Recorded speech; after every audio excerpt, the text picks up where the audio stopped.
Oh man, if you guys were there for last night's video, Paul of Bellatrix, that was probably one of the best videos or best knowledge sing bombs, best knowledge bombs that I've ever listened to. The man has a phenomenal base of knowledge when it comes to fighting and technique and his theories and fundamentals on fighting. And like he says in the video, they're constantly evolving and changing. The man's 75 years old, or pushing 75 years old, I should say. He's retired, but yet when he talks, man, he literally talks like he's still in the game, still knows everything. His confidence is freaking beyond belief. It's just the way that he expresses himself and expresses his love for the game. The passion simply oozes from his voice. It was really freaking cool to listen to what he had to say. And I really hope you guys watch this video and enjoy it just as much as everybody else did, because I know I took a lot away from this one, as much if not more than the other videos. The dude really knows what he's doing when it comes to fighting, and he doesn't even fight really anymore, but it's you just got to watch it. So enjoy the video. Let me know if you want more videos like this. Obviously, we're going to be doing some more. Please hit that like and subscribe button at the bottom. And yeah, let me know what you guys think of this video. Cool.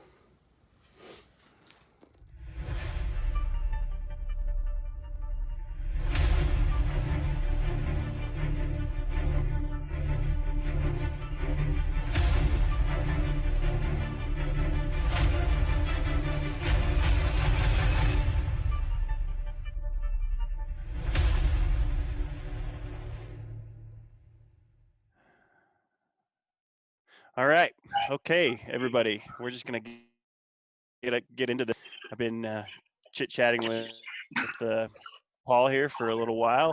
As you guys know, he's pretty famous in the SCA for training some of the best fighters and being one of the best fighters that I've ever heard of. And I'm really nobody, so probably shouldn't even be doing these videos. But hey, here he's trained countless people. Countless people become kings. He's pretty much everybody that I've talked to on these has mentioned him briefly at least once about how your principles have really helped them on their journey, and that's everybody from all the way on the East Coast to the West Coast. So with that being said, Paul, I'm going to turn the table over to you if you want to tell us a little bit about yourself or jump right into your principles. So here we go. Well, thanks. I'm Duke Paul of Bellatrix, Paul Porter in mundane life. Unless we're at court or something, addressing me as Paul is just fine. I've been in the SCA since late 1970, and I was in basically some kind of martial art for another 10 years before that, mainly judo, which is actually the basis for my style. Over that time, I won 8 crowns, which was more than enough. I wish I'd have stopped at 4. I've taught in 5 countries, 3 Canadian provinces, 28 states in the District of Columbia, and just had a great time doing it. And I just love to teach. I've been theorizing and coming up with, I still come up with new techniques or new variants of techniques pretty much every other week or so. And I have learned my system more and more and more, and that allows me to make these minute little changes in something that gives me a whole nother range of attack or make something more efficient and so on and so forth. Going back to the judo thing, I was a black belt in judo, and I was at San Jose State, which in those days was and probably still is the #1 competitive judo school in the country. The year before I started there, that team had won the national championship, and the national championships are awarded to regions, not teams, but they won it.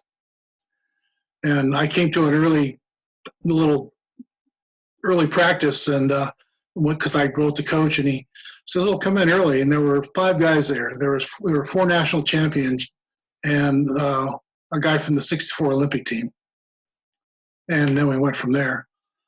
And it so turned out that the power generation, the movement, the timing, everything is the same in judo and heavy weapons fighting the way I do it. Karate translates nicely, but you have to make a change in the timing. It's pretty easy once you do that, but that it's not quite as easy to go into it as a judo. One of the things that that I'm really big on is something I got out of actually a movie on Miyamoto Musashi's life. He's fighting a duel, and an old Buddhist priest comes up and is watching it, and he wins, and he goes over to the priest and says, "How'd I do?" And the priest says, "You lost." And he says, "No, look, no wounds, nothing." The priest says, "You won by brutality, not like a samurai." Walks off. And you can see Musashi getting upset, then he calms himself and gets in front of the old man and bows down and kneels down and says, "Teach me." And the old man says, "All I can say is, you're too strong." That is probably one of the most important lessons to learn. When I was in judo, I was very successful, but I was too strong. I'm a lot stronger than I looked, and that's been true all my life. It's just genetic. And I never became a real technician, and I wanted so badly to become a real technician in judo, and I never did.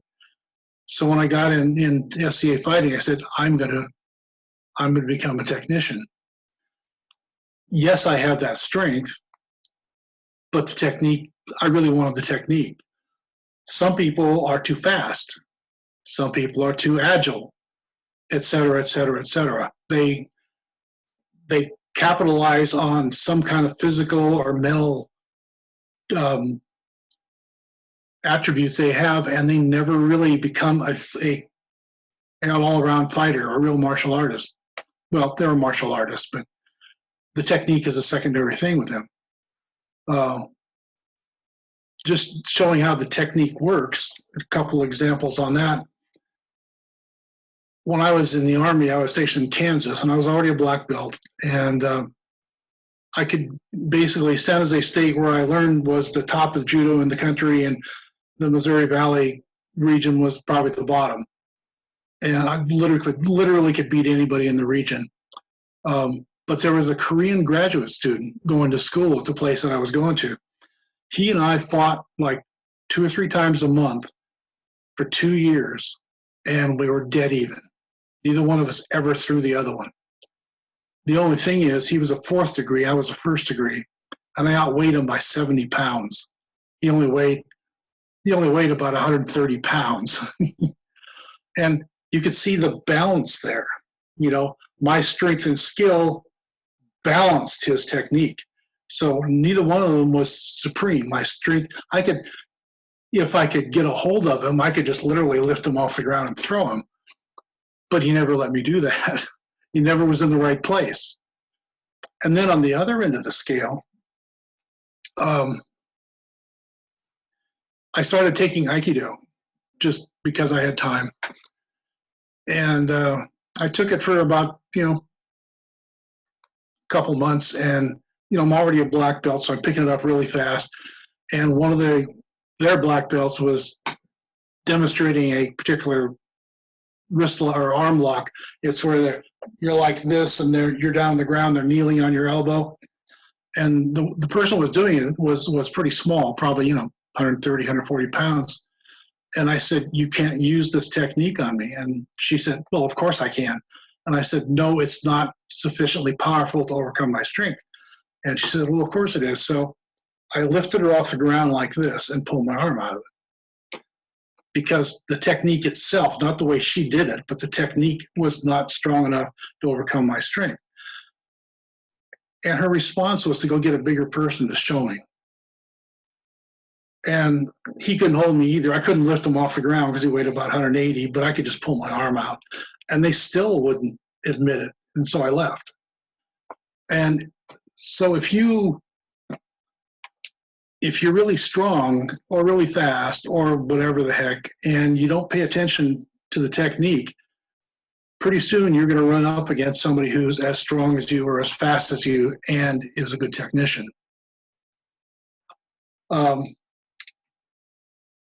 And this gives people sort of a misconception. Like you're going out with, like, the next thing I'm going to get into is they're pretty soon choosing techniques. So you go out there and you see so-and-so just won crown, and they're doing this cool move that they're killing everybody with. Okay, why is it working? Is it working because they're twice as fast as everybody or twice as strong as everybody? Is it a technique you can use? You don't know. One of the things I want to make a point of is I don't teach a style of fighting. I teach a system of movement, power generation, timing, tactics that fit together, that are just fundamental techniques, fundamental tactics. And from them, I choose what works for me. Like I used my sons and I all use the same system. None of us fight alike the same way. We fight with the same basic things, but we don't. And I think I personally trained like 4 or 5 of the very early women knights, and only one of them was of any big size at all.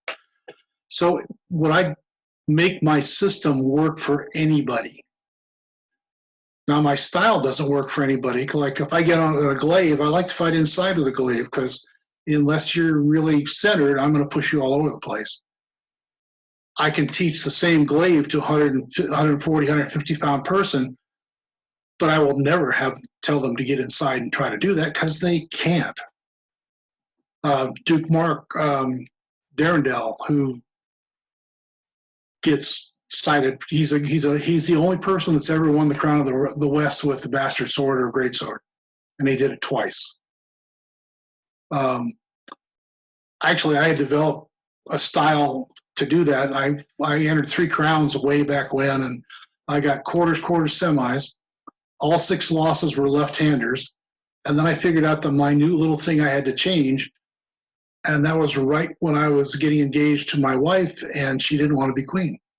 So I didn't fight crown for another 15 years. And by then I filed a couple times after that, but I didn't win, thank God. So anyway, the system versus style. So I'll get to the number 1 of my 5 recommendations, mindset. Now, if you listened last night, you heard Duke Dietrich talk about this. Mine's a little bit different from his, but it's going along similar paths. There's a book that I read when I was writing my book. It's this one here. It's With Winning in Mind, and it's by a person who was an Olympic and world target shooting champion. And one of the things he teaches that is really important that I also teach, it was amazing how close, he just articulated it better than I do, is what he calls mental management. And you have to take care of your conscious mind, your unconscious mind, and your self-image. And you have to have all 3 of these things working. Your conscious mind is the part of your brain that deals with your environment, makes things happen and makes decisions and stuff like this. Your subconscious or unconscious mind is the thing that allows you to move fast enough to fight successfully. Your conscious mind is nowhere near as fast as it needs to be to play the game we play. And so once you've given the fight over to the subconscious, and that's an interesting little trick in itself, if you think about anything, you are now distracted, and the subconscious mind says, oh, you can take over, now I'm gone. And your reaction speed drops by a factor of 10 or something like that. And it's sort of interesting, you think, well, how does this work? Well, the conscious mind is a thing that looks at something that happens or something you're shown and actually does the learning. And once it's learned, the subconscious mind has access to it. But the conscious mind does not learn at full speed, does not learn if it's surprised or threatened. So can't be fast, can't be surprising, can't be threatening. So the idea of going out and learning how to fight by sparring doesn't really work that way, does it? If you agree with my principles. But we'll get onto that a little bit. Now, so you have to basically work out some kind of routine that allows you to get into your subconscious to really be good at fighting. The other thing is the self-image. If you go out to a tournament and you say to yourself, man, I hope I can win, you just lost. If you go out and say, I'm going to win, and you convince yourself of that, you may not win, but at least you can win. So basically, people that hope they can win never will. It's the people that think they can. You have to build a self-image of yourself as somebody who can win, even if you never do.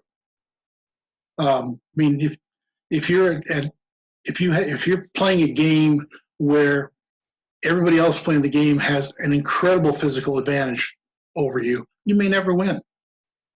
But if you think you will, or think you can, or even think you will, you have to get in that mindset. So where do you go? How do you do that, though? You want to win the fight, so you're thinking about winning the fight.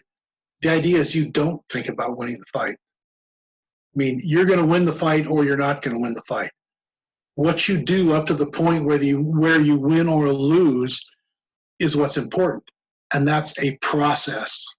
How do you get into that process to get to the point where you can win? And this goes all the way through your practicing, all the way through anything you do with this. And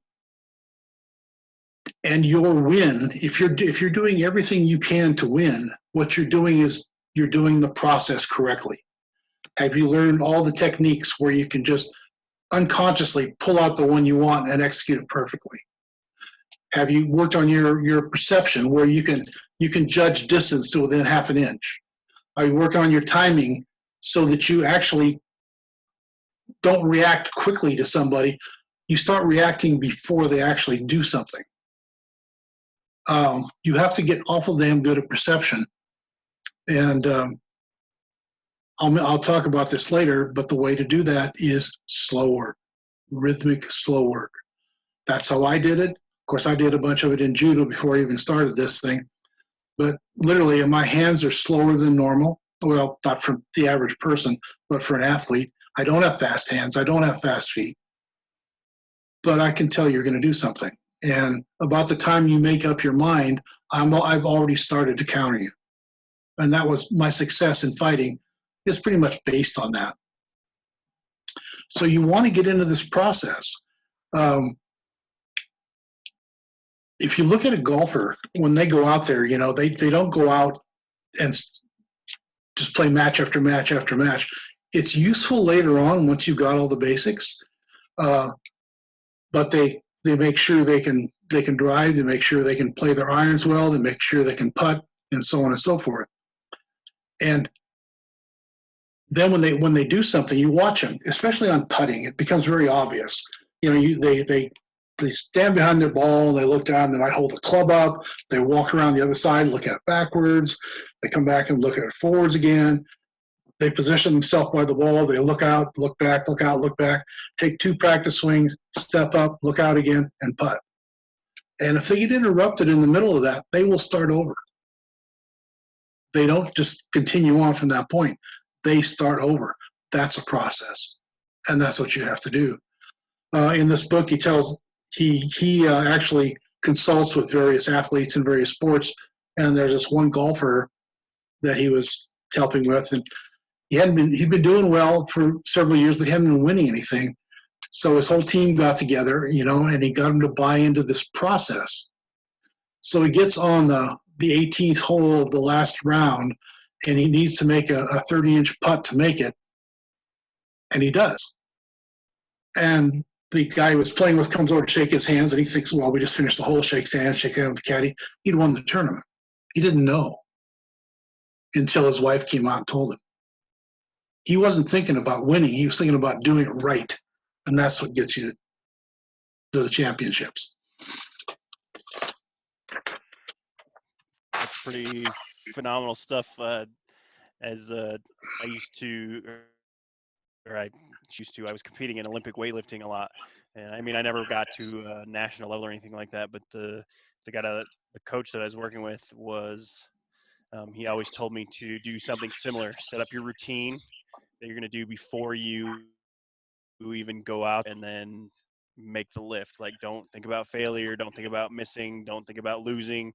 Just go out there and do your thing. And 9 times out of 10, it worked. So, it does. Yeah, that's a good example. Another thing is a personal experience. While I was on that judo team, until right at the end of my time there, I was a brown belt, and we're in this tournament. I'm brown belt, and they run tournaments with a 6 bad point system. If any of you have wrestled, it's the same thing. So if you win a match by a throw, you don't get any bad points. If you lose by a throw, you get 3. If you win by decision, you get 1. If you lose by decision, you get 2. And so after 4 or 5 rounds, we got together, a little break in the thing, this me and all these black belts. And how are we doing? I was the only one that was clean. Everybody else had at least 1 point. And I said, shit, man, I'm doing well. God, I hope I win this next match. And I didn't. And I lost the next one too, just one after the other. Because you had that, man. Because I started thinking about winning. Yep. Gotcha. So number 2 points is learn the tools first. Just going out and fighting is not going to teach you anything much at all.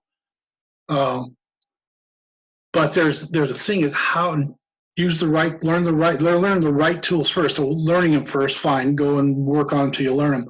How do you tell they're the right one?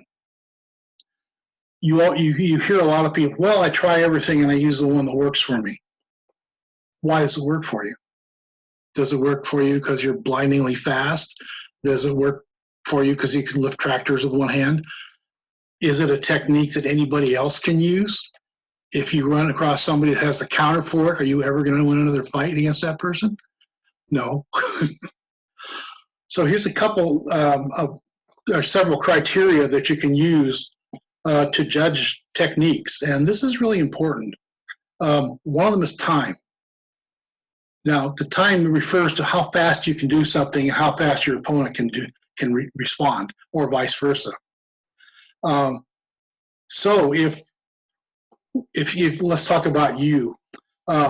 You're starting something from scratch, and you lean sideways before you do anything. That's a tell. Okay, you just lost some time there. You didn't lose it for you, but you gave it to your opponent. And if your opponent has a leg up on you, in that they're faster than you because they know what you're doing. You also might have, well, this is later on. I'll go into that. So you want to have techniques that are as efficient as possible. How can I get my sword from here to here as fast as possible with power? Okay, that's what my techniques do. So if you don't have a lot of speed, and especially arm strength, this technique in the system that I teach will give that speed to you. You'll have to work your ass off for it, but eventually it'll give it to you. The next thing is tempo. Now this is a funny little term. What the hell does tempo mean? I asked probably a dozen people in probably 4 or 5 different arts, Nobody gave me a decent answer. And basically what I came down with, it's some aspect of what you do that gives you an advantage. So I was telling Attilius earlier, I never attack it when I'm in range. I always attack from out of range. Being able to attack successfully from out of range is an example of tempo, because I swing at you and the first thing you think is, he's out of range. And then all of a sudden the sword is coming closer. Maybe he isn't. Oh shit, and then you block, probably overblock.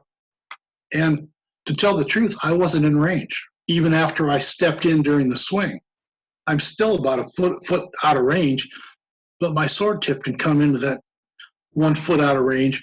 If you see a sword moving at you going full speed, it's about a foot from your head, you're going to react. And that's all I wanted you to do. So that gives me a tempo advantage or a surprise. Then I add on to this. The technique I use getting from here to here is about probably 40% faster than the technique of getting to here and then swinging on the other side, maybe twice as fast. So basically, this blow comes in at about half time. And my techniques are designed to do that. Like, for instance, I'm sliding into range, and a lot of the people I've seen that has the sword across here like this, and they raise up the sword to block you when you swing. So instead of swinging in like this, I'm actually swinging in just slightly up, and it will actually hit their sword. I'm not in range, but it'll hit their sword. It'll bounce off, and then they're going to pull back to swing, and it's actually a molinet that comes in right about the time you move your sword out of the way to cock it for another swing. That's tempo. Effectiveness. You ever had somebody use a technique on you and it didn't quite work, and you mentioned it to them and they say, well, you know what, it's a pretty good technique on the newbies or squires or less, it works fine on. Then why bother? Because that's not going to work on anybody above that. So if you only learn techniques that maybe you won't kill a Duke with every time you fight him, the Duke will have to take that into account, that you can throw that technique and will have to defend against it. And maybe if he misses, you'll kill him with it. Why bother with something that you can't possibly use against him? If you do that, if you get your early successes and you do these little tricks that can beat the newer fighters, eventually everybody starts going up the same level. And you're still playing the little tricks that work on the guys below you, and everybody else is getting better. Now what? You don't have an arsenal anymore. You have to completely retool to be effective anymore. Position is another interesting little thing. If you're in a position where you're completely safe and you can actually attack from that position, that's pretty much the optimum. Well, because of a movement technique I teach called the slide step, which allows me to move during a swing, that's exactly what I can do. And since the sword always moves when I attack, I can make somebody's attention go over here when I'm actually going over there. And the going over there happens while the sword is going over here. Puts me in a nice little position, so I'm attacking basically at a 45-degree angle from your sword side. So you have a choice. You can either let me attack you from a side position, or you can turn to face me. When you turn to face me, you have made a commitment to rotating your body the wrong way. So the next thing I'm doing is coming back to that first side again, and you're behind me because you're committed to go the other way. That's what position can do for you. The next one is cohesion, and this is sort of a strange one. Unless you have an integrated system, you won't even know what this is. But pretty much almost every technique that I do flows into another technique that I do. And so I can throw a snap. I've got like 6 variations or 5 variations that come off a snap. I got one that'll come around like this. You got one that'll come around like this. You got one that'll go down like that. I can't remember the other one right now. And a whole bunch of other techniques have the same thing. If you look at my book, there's probably about what I call the variants of the 4 major techniques. There's probably about 20 of them. And they all flow one into the other. Even from raps, I can go from raps to all sorts of weird ass things. But I don't want to get into that too much. And then last but very definitely not least is biomechanics. Every technique I teach is at minimum biomechanically safe and preferably biomechanically optimum. Basically, it will not hurt you if you're doing it right, and I will, by God, teach you to do it right. And it will be the most efficient way I can make whatever I did happen. I was talking to Attilius again. He's coming in like this and hitting and then pushing through and cocking to block this and then come back here. And this whole thing about swing through the target, let's say you're just throwing a snap. You're not doing the blocker. You're just coming through the snap, you hit and you swing through. Okay, from the point your hand touches, or the sword hits the target, all the way to here and all the way back to that point is wasted time. Because I can hit like this and come around here, and I'll hit about the time you block that blow on that side. So this is just what biomechanics can do for you. A lot of it, you got to pull in physics, because the biomechanics is pretty much physics. And the sword behaves with physics too, so you can do a lot of wonderful things like that with that too. But those are the criteria. Instead of just going out and saying, well, so-and-so did this and he won crown, I'll try it. Not having a clue whether it meets any of these criteria. Or somebody at practice says, I saw this technique on the back of a Wheaties box. Let's try it. Okay, go ahead. So let's move on to that. Once you get into the techniques, you're going to need techniques for movement, your sword or whatever weapon you're using, your shield. That's pretty obvious. You just refer back to those criteria that I use every time you pick up a technique and see if it fills those. You might have to play around with it a bit, see if it works, something like this, talk about it. But you have to do this. And you can also do it, and this is something hardly anybody does, tactics. Is that a good tactic?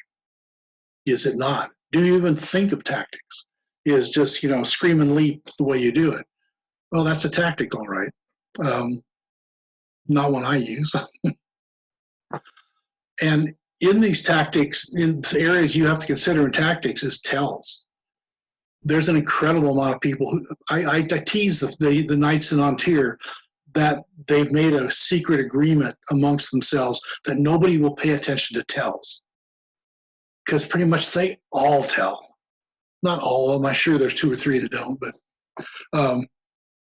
you're sitting like this. They sort of creep in on you and creep in as if you don't notice them creeping in, or they lean in on you as if you didn't notice this. The joke I used with it, I was watching some kind of thing on TV, and they were interviewing a woman who was an elephant handler at one of the big zoos, and she's washing an elephant, and behind her there's another elephant literally creeping up on her, and it's heading for the hose so it can pick it up and squirt it with it.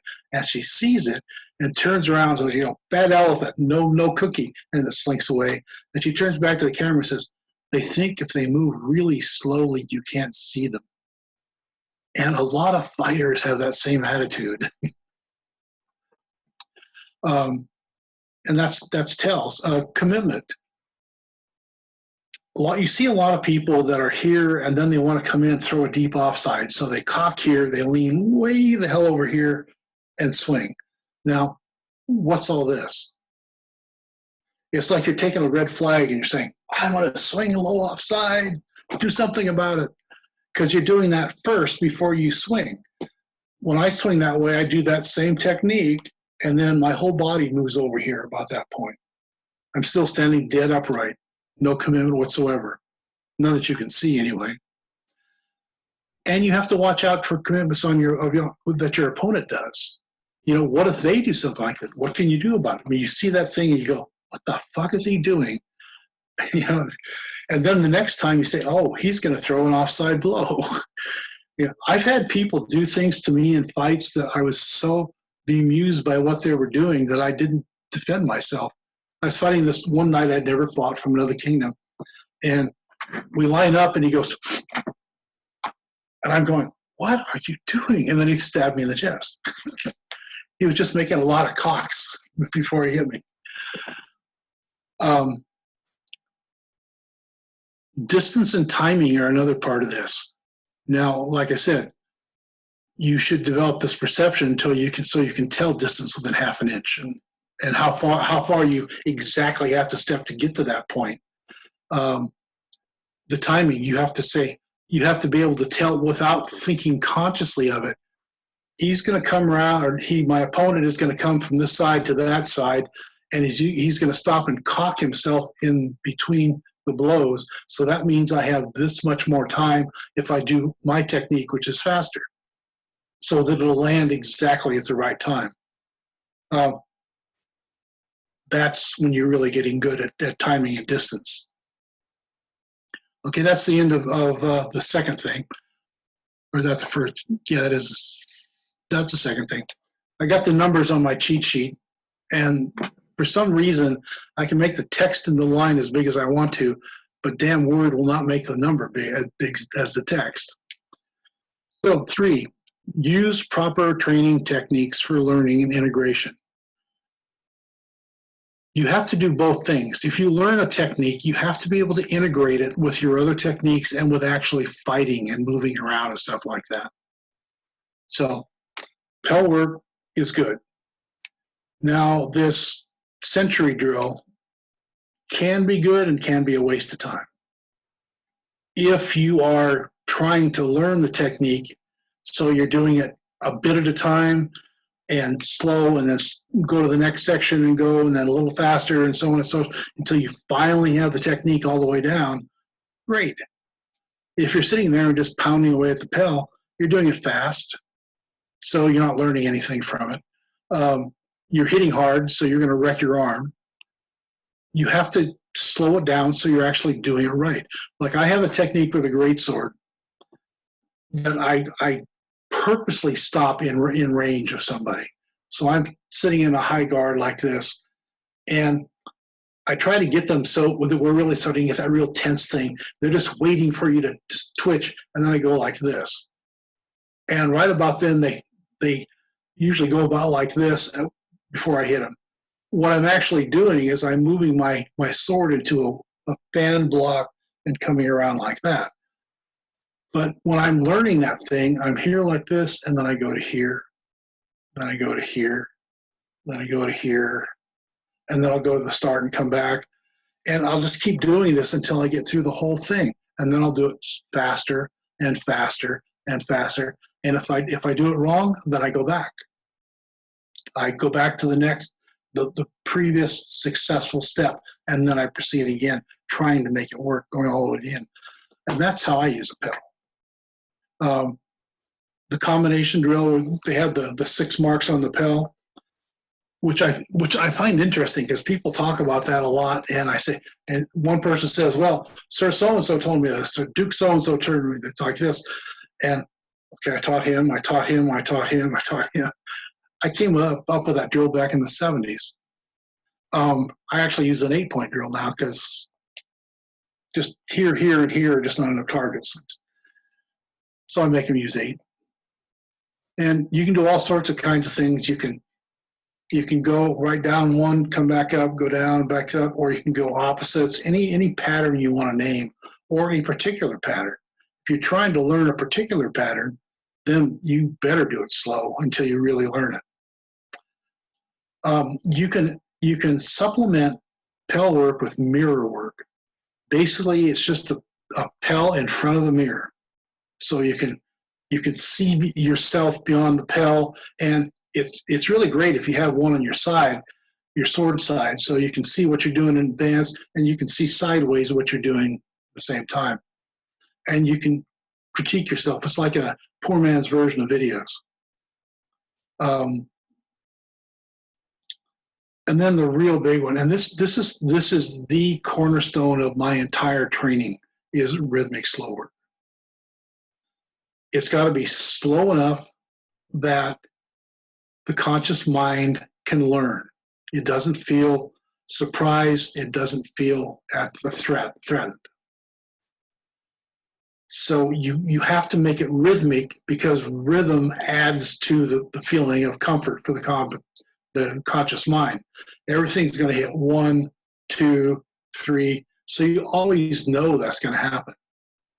And it doesn't matter, because you're not fighting, you're actually trying to learn something. And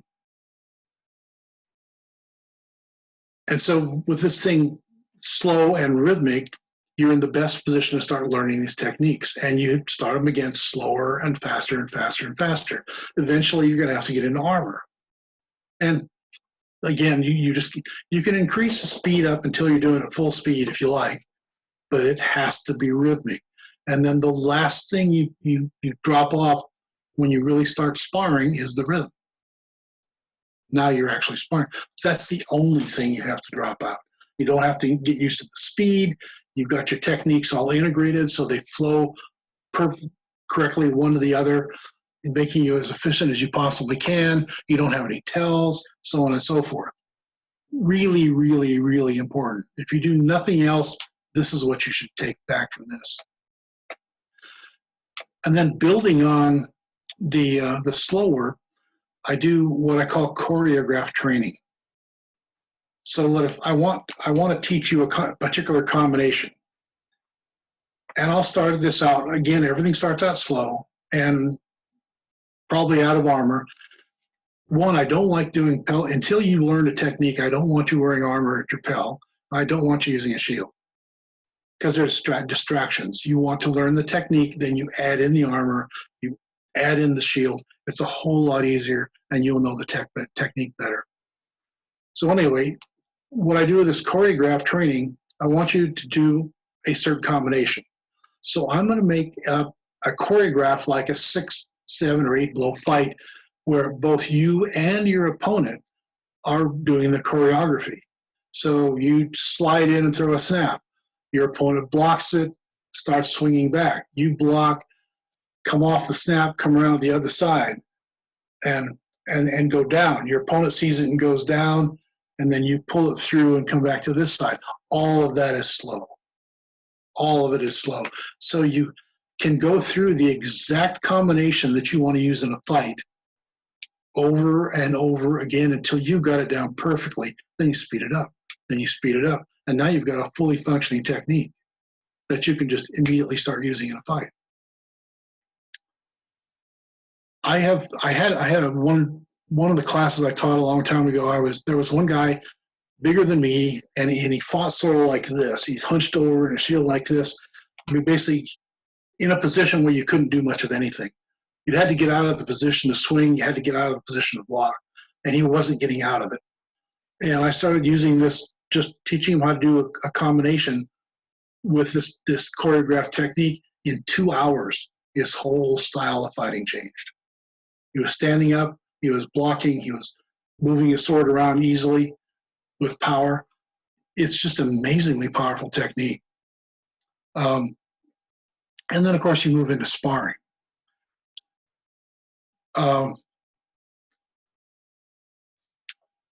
It's a good idea to go fight all the good fighters. You know, you have to, that's something that has to happen somewhere in your training, and usually not at the beginning and not at the intermediate part. It's when you're trying to move up to their level. If you go out and you ask Duke so-and-so how to teach you this particular technique that he uses a lot of times, great. And then you start sparring with him. And he kills you in the first 5 seconds every single fight. So what have you learned? Don't fight him. That's what you learned. you've got to set up the sparring so that you will achieve a certain goal. And you should have a goal for the sparring. You don't just go out there and fight. I mean, if you're just free fighting at the end of practice, when I was teaching the West Kingdom's fighting practice back in the 70s, the last thing we did was free sparring. Everything else, 2-hour practice, the last half hour is free sparring. Most of it was slow work. But you can get something out of everybody you fight. Let's say you have a technique that you're really having trouble with, and the only person is somebody that's just above the newbie level. Hey, here's your opportunity. Try to get that thing to work on somebody that you're not really threatened by, so you can pay attention to what you're doing. Then you want to get it a little more slick, then you move up to another level fighter. When you get up to the level of the Dukes, how can I attack him effectively without getting killed before I get there? That's your goal. You don't have to. Basically, winning never should be the goal, because winning is the thing that distracts you from winning. And you should have this goal for each part of your practice. The pedal work should have a goal. The slow work should have a goal. If you're doing choreography, you pretty much have to have a goal to do it. That's a really important thing. And now we shall move on to number 4, which is the thing that I'm probably least qualified to teach, and that's conditioning. You got to have interval training. That's basically something you're doing. You can do it on almost anything. Like when I'm doing my aerobics, I will put up in when I could still do interval training without hurting myself. I'd get on a rower as I'm doing my rowing, and I got a certain pace set up, good aerobic activity. So I'll start doing 30 seconds as fast as I can go, and then a minute of the normal pace, and then 30 seconds as fast as I go, the normal pace. You can do this running, you can do it on a treadmill, any of the other machines, you can do it lifting weights, anything you want to do. It's just that high intensity part of the exercise that leaves you pretty much out of breath and barely able to keep going.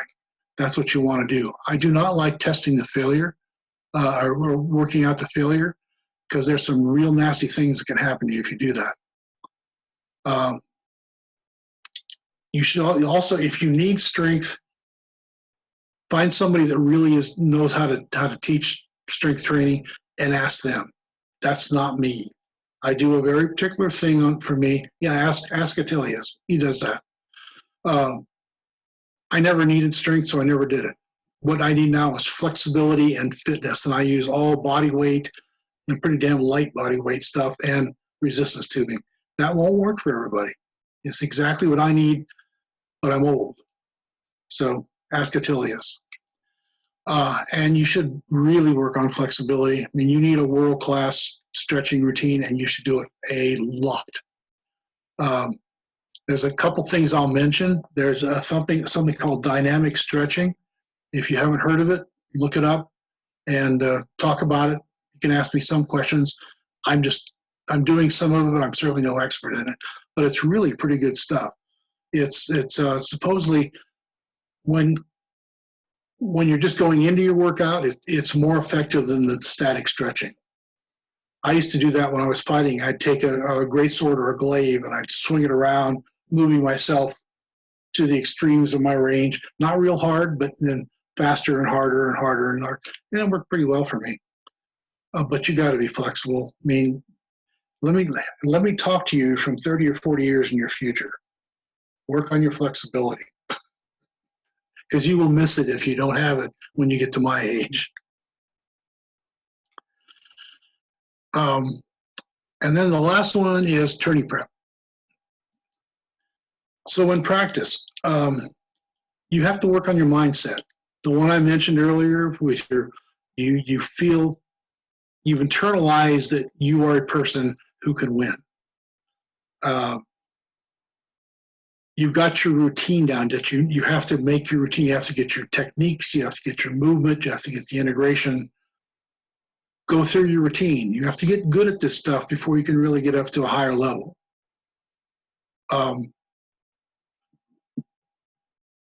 Practice all the techniques you think you're going to know. You get into sparring, which is mostly what will be available to you in practices. You don't go out there and use the one technique that you can kill 90% of the people with. You already know that one. Work on the other ones. What if you come across somebody who has the perfect defense that you didn't have to try, and you can't get them with that? You need something else. What if it works really great on right-handers but doesn't work great on left-handers, or vice versa? You need other things. You need modifications. One of the little interesting things is I do not, we're at a sparring session, where we got a big sparring session. My students, I forbid them to fight more than 3 fights in a row with any one person. They fight 3 fights, then they have to go fight somebody else. They come back and fight the first guy again, but only 3 fights in a row. Because the third fight is about where you start getting sloppy, especially if you won the first 2. And that's what you don't want to do, because you really want to be present and in that situation and working on your routine, doing your stuff right.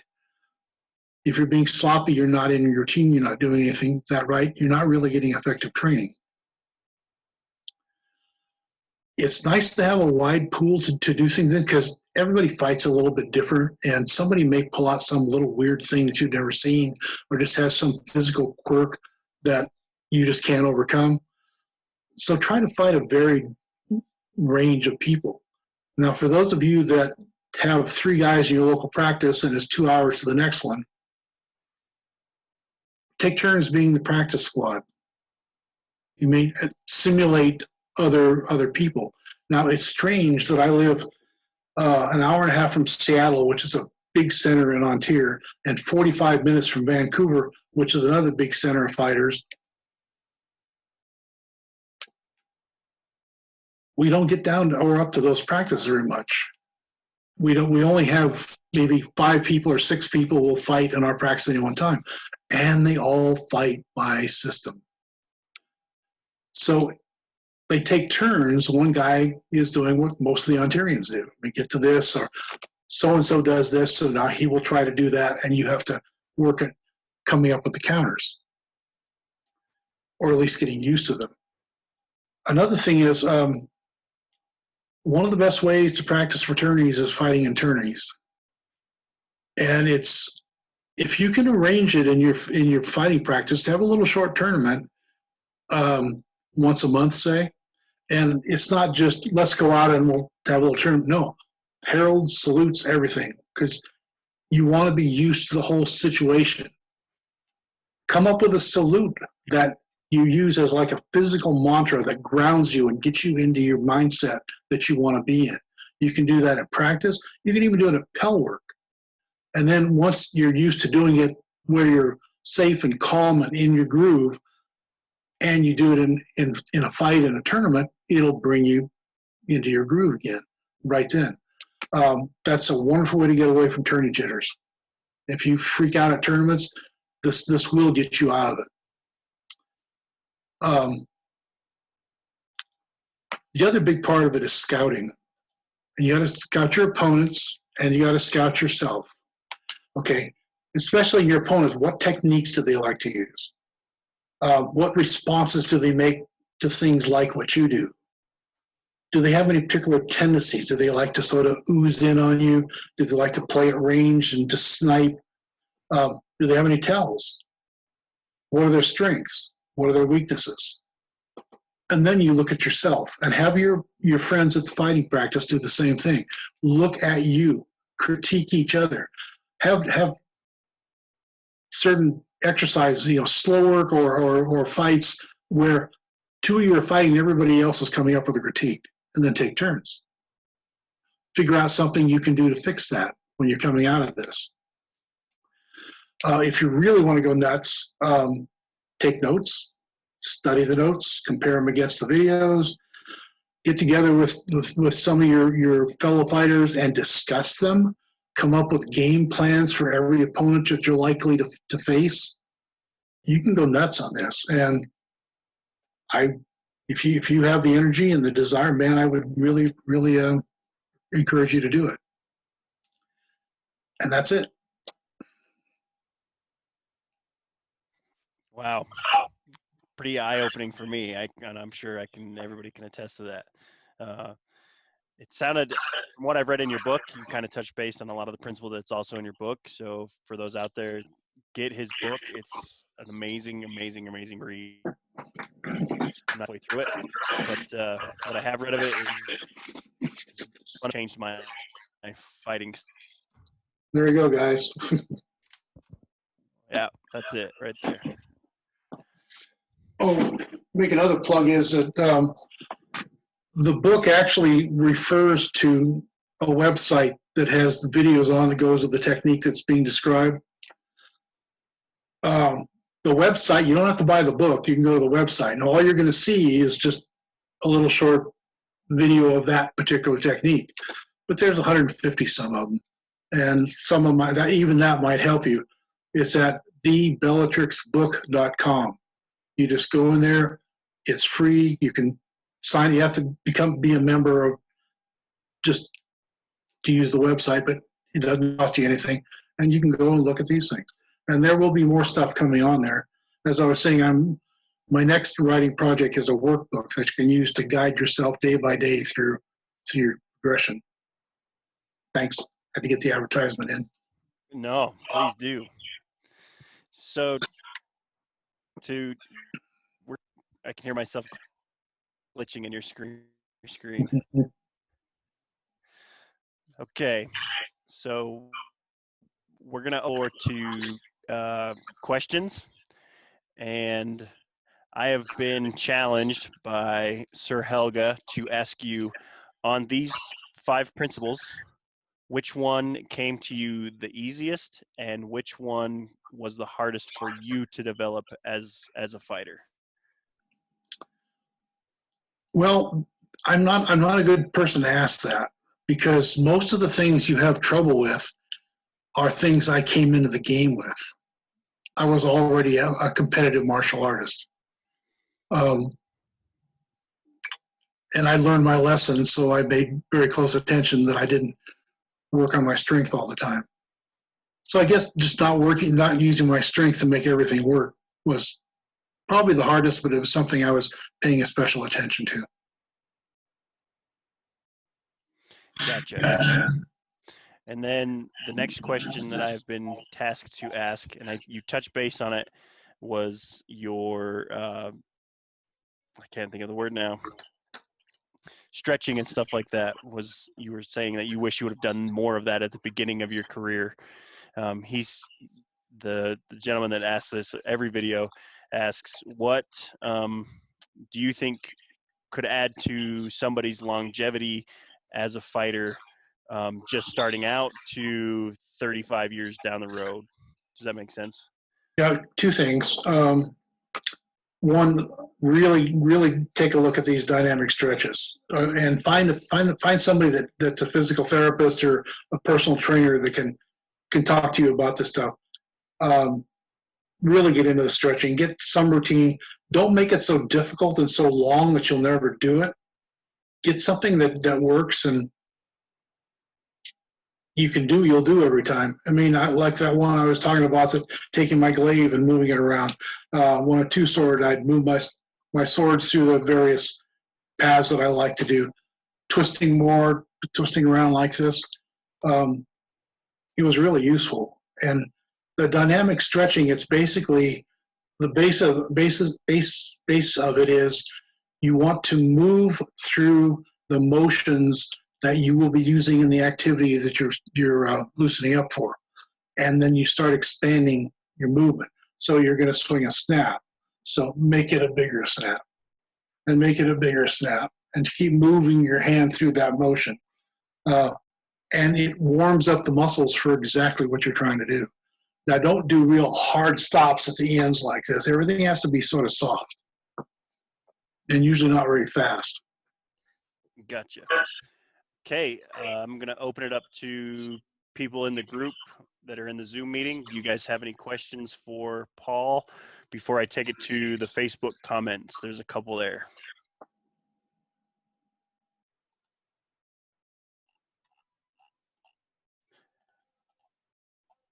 Bueller. All right, nobody.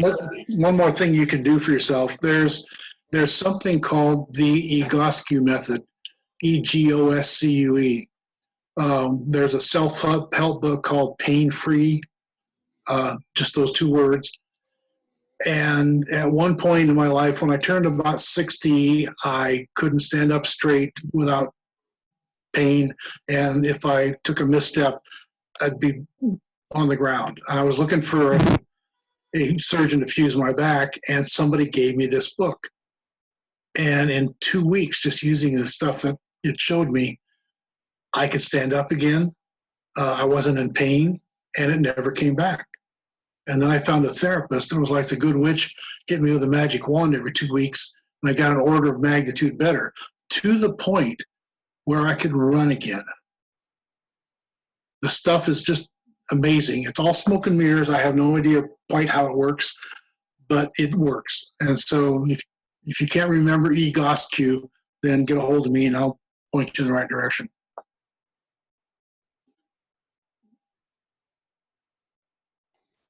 All righty. Looks like Vigorbrand has a question. So I'm going to turn it over to him. I don't know about yay. Did I not mute? Oh, there we go. So I'm actually kind of coming back into it. Had an injury and was out for quite a while. What do you think is the most important thing to work on coming back in? Trying to get back to the level that I was at before. What did you get the injury from?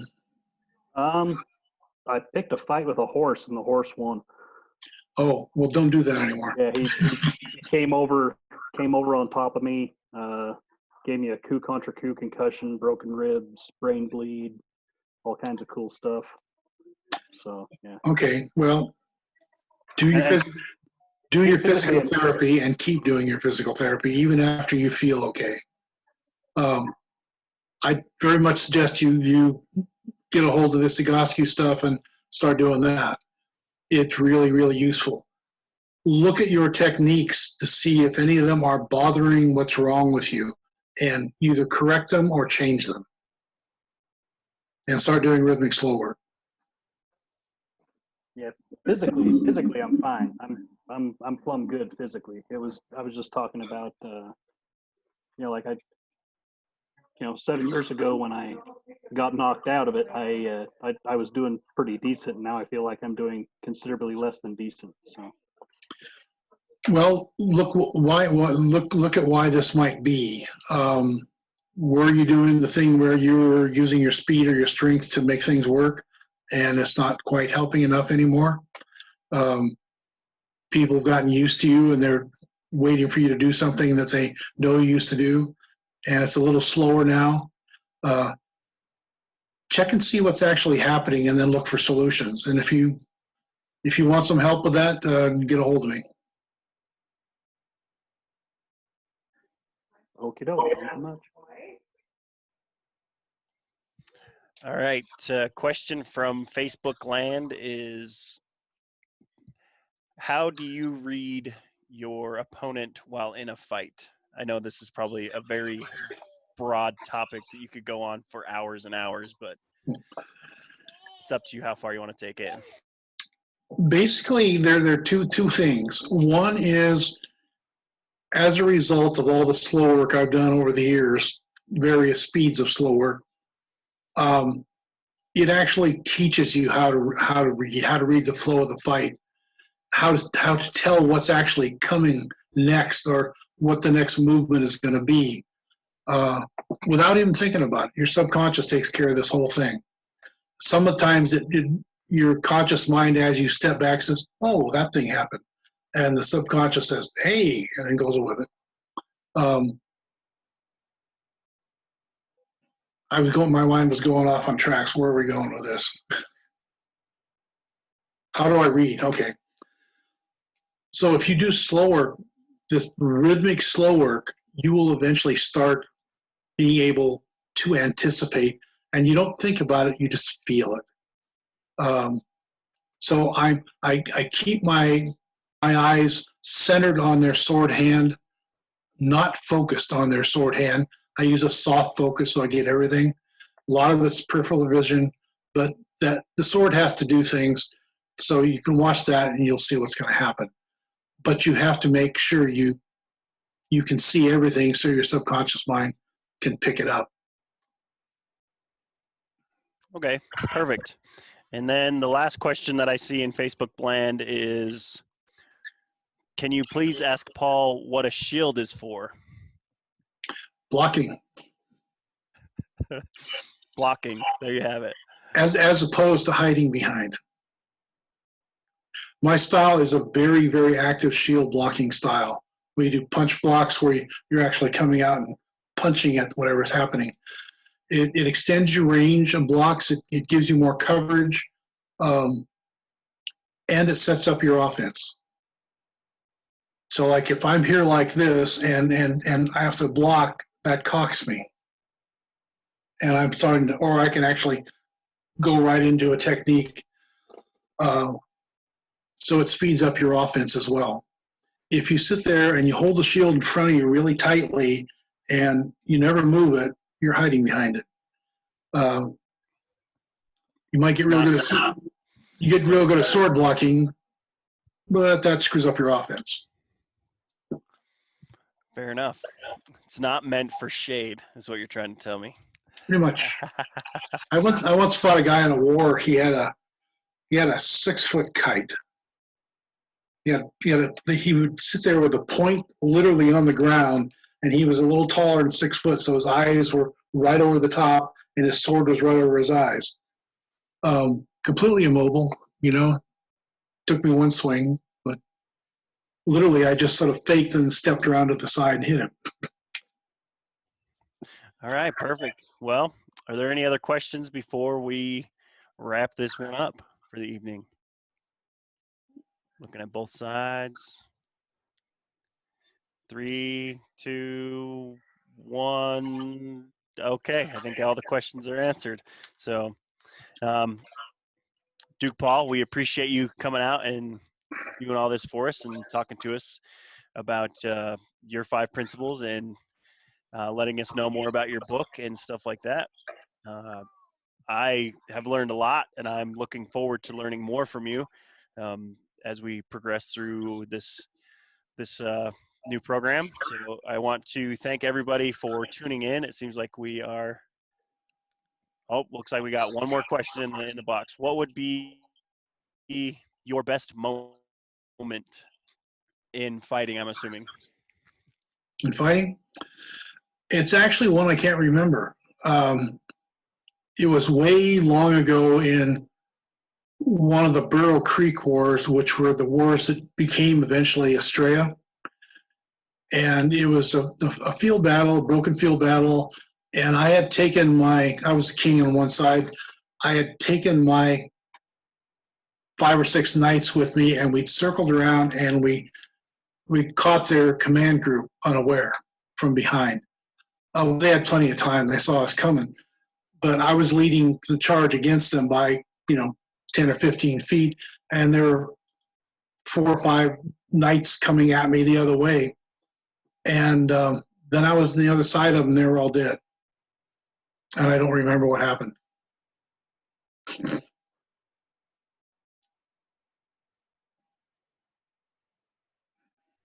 All right, perfect. There you have the answer to that. So we're going to bring this one to a close. And again, thank you so much for coming on here. It's been a very cool experience learning from you and meeting you. Hopefully one day we'll be able to meet in person. I look forward to that. And thank you very much for setting this up. I've really enjoyed it. It's something I like to do, and you've provided the forum for me. Absolutely. I think everybody's kind of benefiting from it. So it's been fun experience for me to get out of my comfort zone and get my name out. Tomorrow night we have Duke Kuan. I'm sorry. Kuan. He's going to be on tomorrow night. I read something that he posted on the virtual fighter practice page. If you guys haven't checked that out, you should. Make sure to check. He said that he's fought in 9 crown tournaments and won 8 of them. So he's going to have some very good insights as well. So Yeah, he's actually fought in more than 9, but he only really wanted to win 9. fair enough. Fair enough. That makes a total sense. When you really want to win something and you fight it, makes total sense. So, all right, guys. Looking forward to tomorrow and the future of these. Keep tuning in. And this weekend we've got another King and Brielle Thane. She does the 100-day Pell Challenge.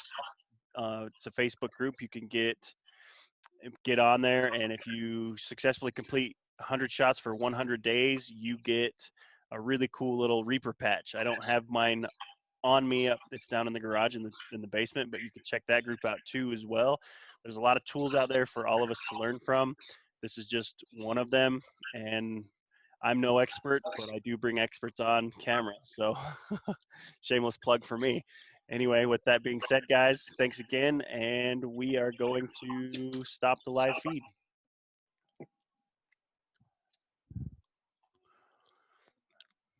And Facebook Live is over.